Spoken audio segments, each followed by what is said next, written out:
Hi, good evening. Welcome to those that have joined the webinar. It's literally just clicked over to 6 p.m. So we're just going to wait for a couple of minutes and allow other people to join. So please bear with us and please have a read through this slide while we're waiting. Many thanks.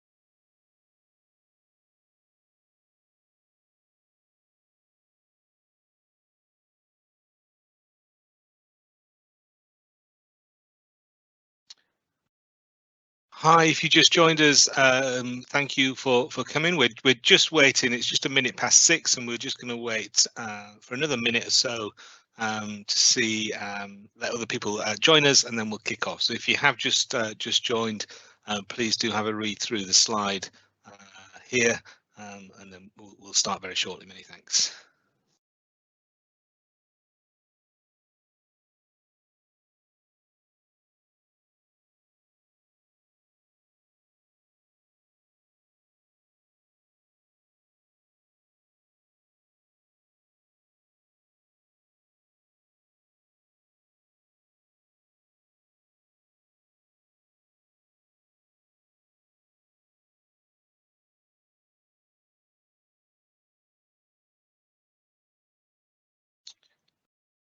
Great. Well, it's 2 minutes past. Thanks very much for joining us for this webinar this evening, where we're going to be talking about the North Middlesex Hospital Active Travel improvements.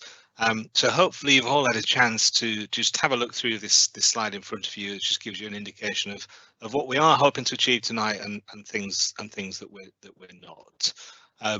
So that slide's been up for a couple of minutes. So if we could move on to the next slide, please. So I'd just like to run through the order of events, if you like, for this evening. So that first item there with welcome, which is what we're doing now, and covering the agenda and the housekeeping. I'll then run through a bit of background to the wider Healthy Streets programme and some of the reasons why we're looking at this project before passing over to Petros and Liz, and they'll talk through some of the specifics of this particular project and how we've been communicating and engaging and how we plan to do that in the future. Petros will then wrap up with the next steps, and then we'll go into questions after that, and if there are questions, we'll look to handle some of those in the session, but we can also receive those later on as well if you've got some more questions that come to you once you've had a think about what you've seen this evening. If you're watching this not live, because this is going up onto the project page, so this session is being recorded, then welcome as well, and equally you can email in your questions. Okay. So next slide, please. So just a little bit of housekeeping. You should see a question and answer function as part of this webinar where you can put in your questions. So please do put those in there. If you could break those down. So if you've got a series of questions, if you could sort of add one of those in and then send it, and then add another one in and then send it. That's just going to make things a little bit easier for us to sort of sift through those different questions. Likewise, if you want to make comments, we very much welcome more general comments. You don't just have to make a specific question. Do separate those out from your questions, though, again, to make it easier to manage the process and make sure we don't miss anything. And we'll be reviewing those comments that you make after the webinar, when we can absorb those properly. We won't be publishing the comments, but we will be updating the FAQ page where required on the project page following tonight's questions. And as I've already mentioned, this webinar has been recorded and will be published on the project page for those who want to watch it at their leisure. Okay, great. Thank you very much, and we'll go to the next slide. So I just wanted to give a little bit of background to this project. So you can see here in front of you a timeline. So we did back in March 20, which is probably a date that sticks in many people's minds for not so good reasons in terms of the pandemic. But just before the sort of pandemic kicked in, we did have a workshop that looked at a number of future cycle routes, of which this was one, and we had some good community representation at that event. We then later on in 2020 started to have some conversations with the hospital and the emergency services, and also the London Borough of Haringey. So that engagement started back in October 20. And then I think relevant to this, in December 20, we implemented an extension of the current cycle route that's on 4 Street to connect 4 Street with the hospital through Pims Park. So that project is a live trial. And then earlier on in the summer, in August, we started community engagement on this particular project. So public consultation is scheduled to start later in the month. I think you maybe hear a little bit about that, more about that later. And then subject to approvals for the project to commence, we would be looking at construction starting in January 22 and that completing in April 22. So really what we're interested through the public consultation is to get people's views on the scheme and for people to really help shape what it is that we deliver. So we feel that there's a strong case for some interventions in this area, but you know, how we go about that, you know, can be influenced. So if we move to the next slide. Here's just a screenshot of the project page. Again, I think colleagues will touch on that later in this webinar, and also a link there for how to access it. So there's quite a lot of information on there, and there'll be more things added to that page as the project develops. So that's certainly worth a look. Next page, please. Next slide. So I talked about just a second ago about, you know, a feeling that there is a need for some kind of project such as this that we're suggesting, and in this particular area. And this is just one project that we're delivering, part of a series of different projects that collectively form what we call the Healthy Streets programme. So there are a range of different things that we're doing. You might have seen school streets, for example, where we've been trying to make safe environments outside schools, a number of other different active travel routes, and also our Quieter Neighbourhood programme, the provision of cycle hangers, so a whole range of different activities to bring about long-term generational change.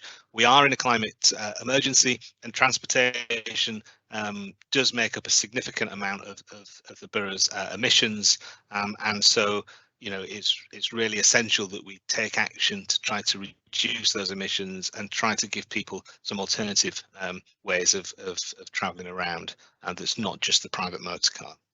So if we go to the next slide. This just illustrates some of the documentation and some of the policy, if you like, that's influencing this type of project and a number of other projects. So the council itself has its own documentation, including Enfield Climate Action Plan, but also there's a Healthy Streets framework that's been published recently, which is you know, directing the borough to take action, and that also ties in with direction that comes from the London Mayor. So we have the Mayor's transport strategy, which sets out how we need to encourage more people for more journeys. We want to get to a place where as many as 8 out of 10 journeys are travelled by sustainable means, either by walking or cycling or skating or scooting or public transport.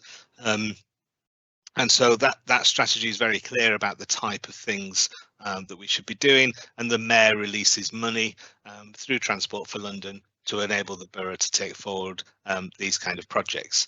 But also the direction is very clear from central government as well. So the government and the Department for Transport has recently published this gear change document, which sets out its own ambitions, and you know perhaps hearing in the news from time to time about investment that's being targeted towards encouraging more walking and cycling. So there's a very strong alignment at a local level, at London level, and at national level around councils moving forward and delivering some type of these type of schemes. And in fact, this one I think is funded by the Department for Transport as part of their active travel measures. Next slide, please. So this slide just gives you a sense of part of the issue really, and what this is illustrating. The black line at the top is illustrating all motor vehicles in Enfield over the last sort of 20 years or so, and the blue line showing sort of private cars and their percentage of that. So you can see that the trend has been upwards. So there's lots more motor miles being travelled now than there was in just 10 years ago. A significant increase. Now this graph doesn't project forward as yet to show the impacts of the pandemic, and that will have impacted the amount of motor vehicle travel. And we know during the pandemic and lockdown there were significant reductions in motor vehicle miles, but prior to the pandemic the trend was very much everything on an increase. And as we look and monitor the network now, we're starting to see vehicle levels sort of return to similar levels prior to the pandemic. So that is a challenge. And then if we go to the next slide, this slide, which is a little bit more complicated, is illustrating the type of roads that are absorbing that overall increase in motor vehicle miles. So the bottom two lines, the blue and the red line, are showing the amount of motor vehicles that are travelling on the motorway and B roads, and the top green line is showing the amount of motor vehicles travelled on A roads. And as you can see, that sort of volume in broad terms has been relatively static over time, but it's the yellow gold line where you can see a significant increase in motor traffic over the last 10 years, and those streets are unclassified roads, so often smaller residential streets that frankly have not been designed to carry large volumes of traffic. And what we can see is that increase and that uplift in those motor miles on those particular types of roads sort of coincides with the introduction and the proliferation of sat navs and mobile devices, so that increasingly people are putting into a computer in a car where they want to go, and the car's making or the sat nav and the computer is making some decisions about the route to get there. So what that's seen is that our small residential roads have absorbed, soaked up all of that overall, or the majority of that overall increase in motor miles that we've seen over the last 10 years. And then there's impacts on that in terms of how safe and walking and cycling friendly those smaller residential roads are as a result of that increase in traffic. If we go to the next slide. So here are just a few sort of relevant snippets, if you like, from the Mayor's transport strategy.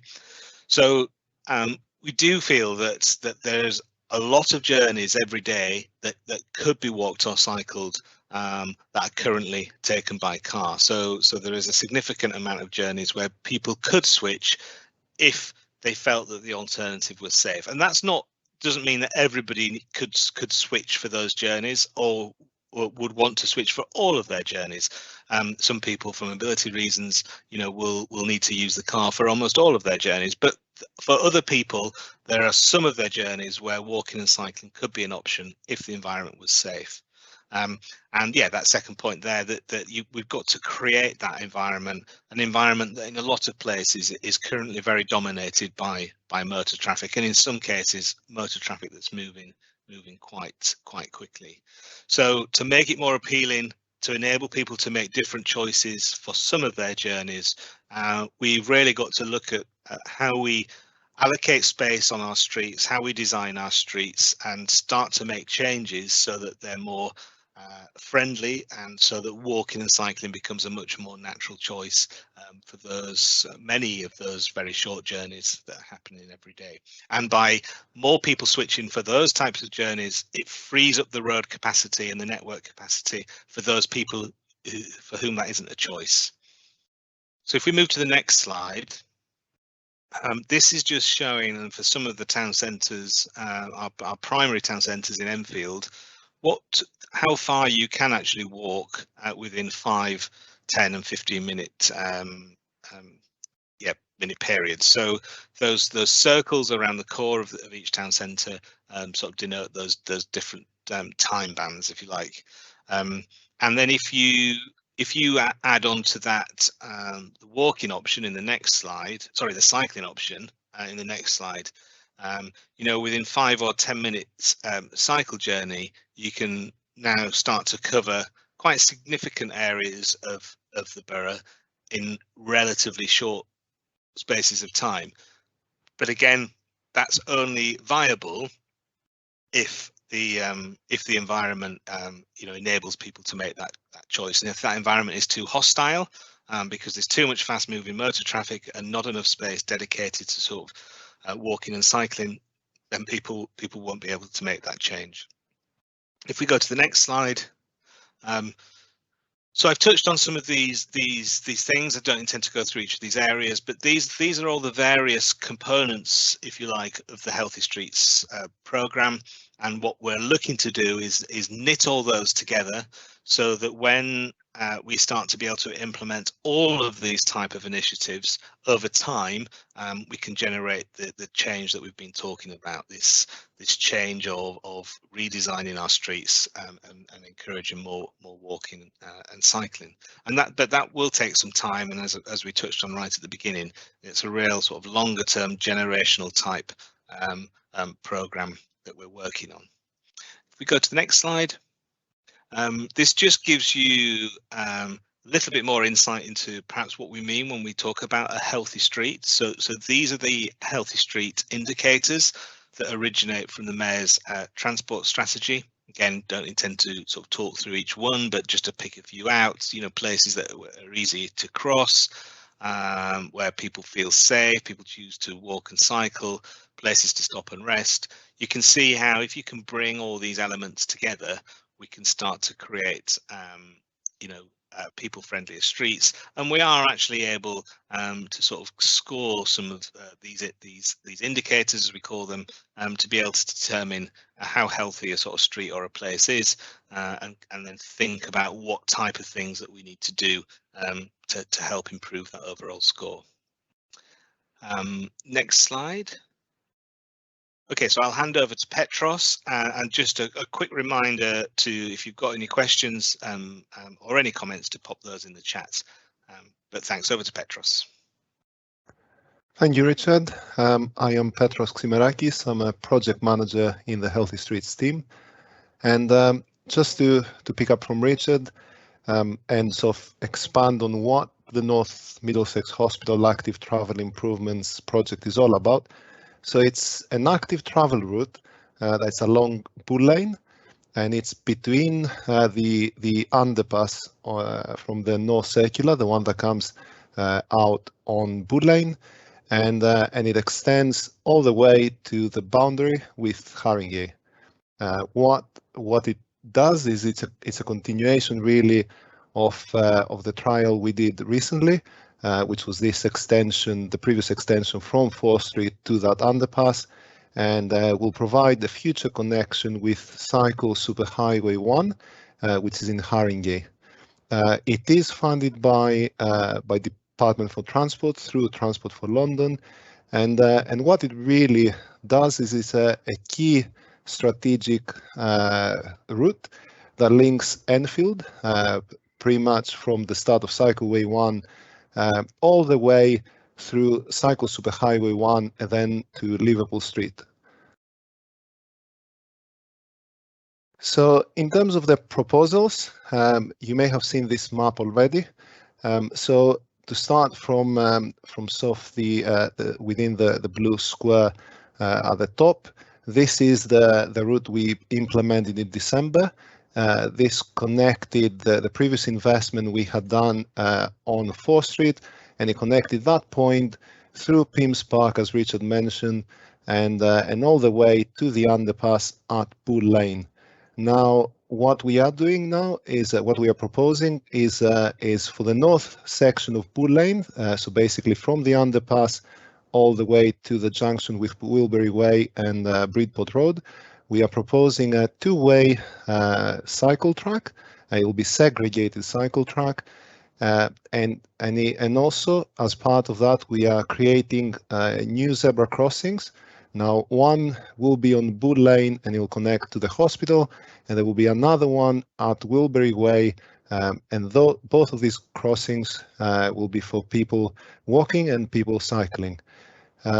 For the southern part of Bull Lane, because it was so constrained in terms of width, we couldn't provide a segregated facility. So we looked at different options and what we could do to enable safe cycling. Now, since we couldn't provide such facilities, the only alternative was to actually reduce the traffic volume and then allow cyclists to cycle on the road in a safer environment. Now, of course, to reduce the traffic volume, we put a few things actually we are proposing. So a bus gate at the very southern part of Bull Lane near the boundary, which essentially is a point on the road where only buses, cyclists, and other exempt motor vehicles, such as, for instance, emergency services or private ambulances, can pass through. We are also proposing two model filters, and they are near Bull Lane, so on Shaftesbury Road at the junction with Bull Lane, and on Amersham Avenue, again at the junction with Bull Lane.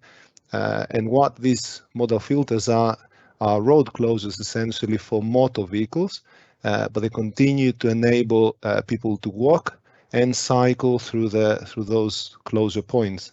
The difference between the Shaftesbury Road and the Amersham Avenue filters are that the one on Amersham Avenue will be camera enforced so that it can allow emergency services to go through, whereas the Shaftesbury Road will be a physically closed point. Now, touching on sort of what we are trying to achieve with this project, of course, it's part of the wider program, so it contributes to all the things that Richard mentioned earlier, and the key objectives here are to improve walking and cycling access to North Middlesex Hospital. And just to point out here that when we are discussing about access to hospital, people tend to think about patients, and of course a lot of times patients can't walk or cycle there. But we need to remember that the hospital is the largest employer in the borough, so there's a lot of staff that are traveling there every day, and there's of course lots of visitors that could choose different travel modes than their private cars. And then the second objective is contributing towards this long-term increase that Richard mentioned in the levels of active travel, and that would not only be along the route, of course, but we need to think that this route is part of a wider network of routes that we've done within the borough. So by sort of putting this piece into the puzzle, we enable more walking and cycling along the whole of the network. And now I'll hand over to my colleague Liz, who will take you through what we are doing in terms of communicating and engaging with the community as part of this project. Thanks, Petros. Hi, everyone. My name's Liz Rhodes. I'm the Healthy Streets Public Relations Manager. Next slide, please. So I think everyone here tonight will have been on the project page already to register for this webinar. So you'll know about it and this will be familiar to you, but this is really the main source of information for the project. So it's got the project description there. We've also got the proposed plan for the project, frequently asked questions, some key dates for the project, information about any upcoming events, and we've just run a couple recently. And we also have a Q&A tool where you're able to ask questions after this webinar tonight, and we'll be able to respond to you via the platform.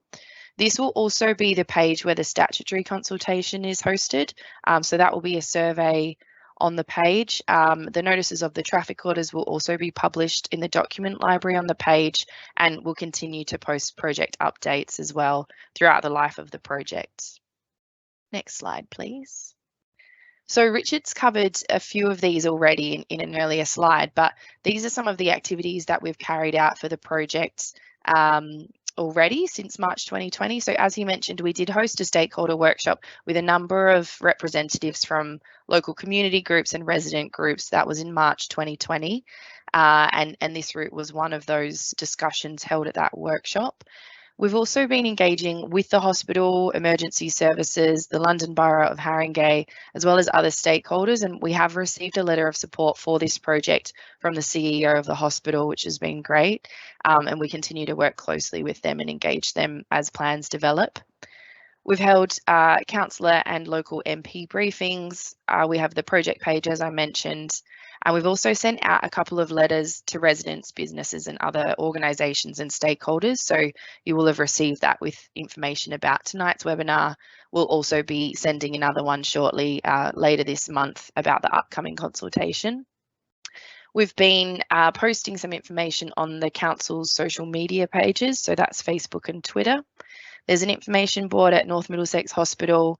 And like I said, we've recently run some community drop-in sessions at 4th Street Library and may have seen a couple of you there. Next slide, please. Thank you. So in terms of what is coming up, like I said, we'll be continuing to post project updates on the project page. So you are able to subscribe to those.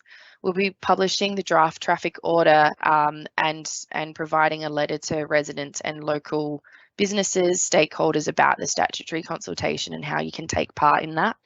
The statutory consultation, you'll be able to participate in that either through the project page and the survey, but you can also email us or post a letter to the council. And should we have approval for this project, we'll be sending out notification letters about the construction closer to the time. Next slide, please. So I'm going to hand back to Petros, who is going to go over some next steps. Thank you, Liz. So in terms of what happens next, so Liz mentioned about the draft traffic order. So this is expected towards the end of this month or latest at the start of next month. This will be advertised on the local newspaper and will essentially kick off the statutory consultation, which will take place in October of this year. Now, in December, after the consultation, of course, has closed, we will have the decision on whether or not the project will be implemented. And then if it is decided that it will be implemented, then the works will actually start on site in January next year, and with a view to complete them in early April of 2022. And that brings us to the question and answers. I'll hand over to Richard to take you through this. Okay, thanks, Petros. Thanks, Liz. So just a reminder of just putting in one question at a time. I'm just looking through.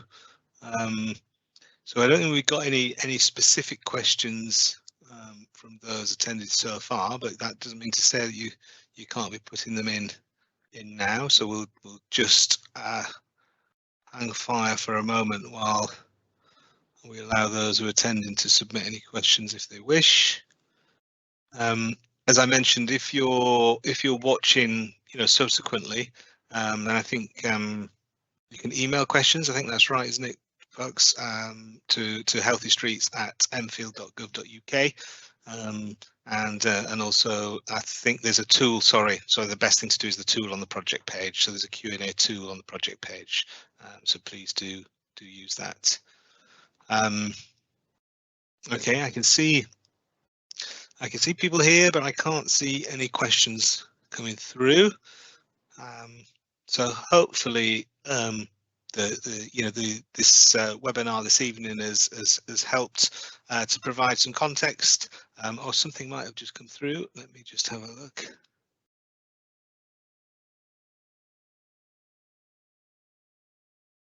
So some questions about traffic data that was collected. Petros, have we collected data and sort of challenges with COVID and how that's impacted the potential monitoring of projects? That's certainly been a challenge in some other areas. Do you want to talk to that at all? Yeah, of course. So we've got data from also pre-COVID, which is probably more reliable. So we have some data over a few years actually before COVID. We also are planning to collect some more data pre-implementation, and I mean within the next few coming months. And if the project is actually implemented, of course, we will be collecting post-implementation, and we will be using all that to monitor the impacts of the project. Also, I need to mention that in terms of COVID specifically and how we will sort of understand the impacts of COVID, we are collecting generally in the borough data, traffic data, and we have control points where we are checking exactly that, which is basically how does COVID affect the numbers, of course, sort of what the perception is, but that's at the moment that is something that we need to check with data. But the general perception is that people post-COVID went on to use more private vehicles rather than public transport. So that's something we are looking into, and we will be taking it into account when we make this evaluation of the data. Okay, thanks, Petros. I've got another question that's come through, which is not dissimilar lines, but is sort of looking specifically at like Wilbury Way and Bridgeport Road, but is specifically talking about the larger vehicles that are accessing the industrial estate, and how we thought about the impact on heavy goods vehicles essentially, and how they get into the industrial estate. Again, do you have anything you'd sort of just like to cover off in terms of that question? Yeah, so nothing really will change in terms of heavy vehicle access. Bearing in mind that the sort of businesses of the industrial estate that are facing Bull Lane, they will still have access from Bull Lane. The only difference will be that they will have to sort of get there from the North Circular rather than from the south through White Hart Lane. And in terms of the remaining of the industrial estate, as previously, they will be using Bridport Road and then Commercial Road, and that's already signed as sort of the let's say the route to use. There are actually load restrictions in the area that guide commercial vehicles, heavy vehicles, to use that route. So Bull Lane, Bridport Road, Commercial Road. Okay, thank you. Thanks, Petros. So there's another question come through, and I think this is more about, so I think you touched on that we're trying from this project, Petros, to sort of create this continuous route through to other strategic cycle routes in Haringey, and then beyond into central London, so that we're creating this part of a network. So the question is really around sort of Haringey's work really, and it'd be interesting to know if you've been, a little bit more about how you've been working with Haringey. But yeah, the question is really about, will our project achieve its objectives if Haringey didn't go ahead with theirs, and any thoughts you might have on that? Well, of course, Haringey's project is a major part in a wider sort of pan-London link, if you like. Now, it would still be a successful project, because bearing in mind that what we are trying to do is get a lot of people traveling, particularly to the hospital, to choose different modes. So if we are putting these improvements, they're already making the situation better. So for instance, the pedestrian crossing, it is a zebra pedestrian and cycle crossing actually that we are proposing, that connects straight to the main entrance of the hospital. So that by itself is an important part. Then we will also have the link that extends further south. So say someone coming from the south, either from Haringey or around the sort of the Bull Lane area, they will be able to use that to get to the hospital. And bearing in mind, we are saying a lot about cycling. We need to remember that active travel is not only cycling. So there's people, of course, walking. We've had actually feedback in the community, drop-in sessions from people who are walking in the area, and they would like improvements, and that's part of what we are doing. And also we need to think that there's people with mobility issues, people on wheelchairs and so on, that would benefit from the improvements we are proposing, because what we are proposing is looking also at making provisions along the footways better. Okay, that's great. Thanks very much for that, Petros. I think, yeah, it is important. This is not just a cycling scheme, so thanks for that. However, there is just one comment around cycle hangers. So this is the provision we make for for helping people conveniently store bicycles, and the comment is that there's not a lot of those in that area. So I'll just sort of pick up on that and to say that there is on the Let's Talk webpage, there's a cycle parking page as well, where people can make a request for that kind of facility. So we do have a bit of a waiting list at the moment, but if there's demand out there by people for more of those facilities, then please do make a request, because if you're not letting us know, then we won't be sort of looking at that in your area. There are some other comments which we can read through. I don't think they're questions, but useful stuff for you to sort of read through, Petros. I don't know, there's opportunities to, if some of the HGVs are not following the routes that they should, is this an opportunity? Can there anything we can do to strengthen that? I think we've covered off when the traffic data was, and you've answered that. Okay, I can't see anything new that's come through, anything else, but we'll just give people another second or so. Just a reminder for those people who are not watching this live that there is a Q&A tool on the project page, so do feel free to use that to find out more information. The project page has a lot of information on there, so that's a great resource to find out more about the project and what's happening next. Okay, I can't see any more. There's a comment on a request for a cycle hanger that's been made some time ago. If you're that person, I'd recommend, if you made it some time ago, if you send us an email at healthystreets@enfield.gov.uk and just sort of flag yourself as being at the webinar this evening, and we will look into that for you as to where we might be at with that. We are waiting for some further funding to put the next batch in, but it will be important that we do check that we've definitely got you on our list. So please do email in for that. And just sorry to jump in, Richard, on the cycle parking. I forgot to mention earlier when we were going through the map that cycle parking is also another important part of us enabling more cycling. And for those who noticed on the map, we have marked the current cycle parking locations, and we've been doing quite a lot of work with the hospital, and we recently put in a major facility for cycling, which includes secure cycle parking, showers, changing rooms, etc.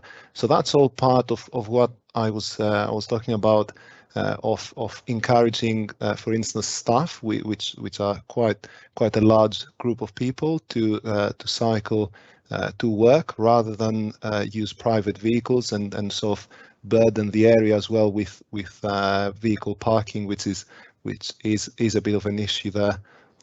So yes, the more demand we hear about cycle parking, the better it is, and of course it will complement what we are proposing there. Great, thank you. I'm just having another scan. They're coming in a funny order. Don't know why that is. So there's another question about the underpass and any measures there to increase safety. So there are no, as part of this project. However, there has been, I believe in recent years, some upgrades to the lighting within the underpass. So the underpass is owned by Transport for London.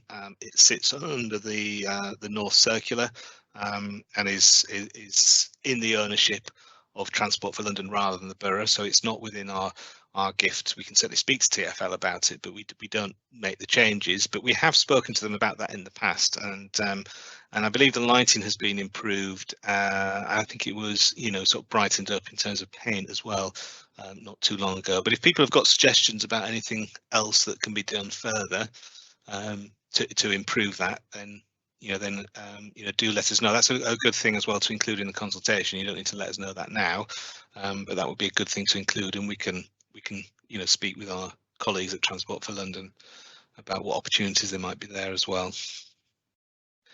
Okay, well, I think that might be all the questions. There are a few other comments and things. We'll take those away and have a look. But I think I think we've covered off the majority of the questions that have come through tonight. So thank you very much for giving up your time, for coming along. As we've said, visit the project page, lots of information on there, and do look out for the consultation starting. It would be great to have you sort of contribute your ideas and your thoughts through that process. But thanks again, and we will close the webinar there. Thank you. Thanks, Liz and Petros.